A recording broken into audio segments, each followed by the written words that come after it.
ఈ కాంబినేషన్ ఉంటే డెఫినెట్గా ఫారెన్ సెటిల్మెంట్ అయ్యే ఛాన్సెస్ ఉంటుంది. ఫస్ట్ మనకి జూపిటర్ వచ్చి 9th హౌస్లో ఉండాలి, అండ్ దెన్ సాటర్న్ 12th హౌస్లో ఉండాలి, అండ్ లగ్న లార్డ్ 7th హౌస్లో ఉండాలి.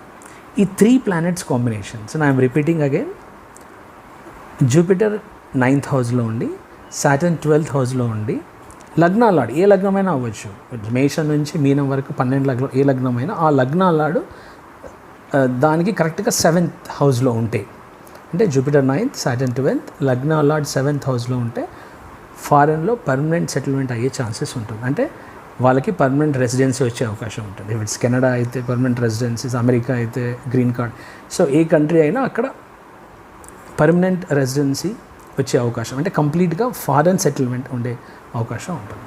ఇది చాలా excellent combination. Jupiter 9, Saturn 12 and lagna lord in 7th, 100% foreign settlement.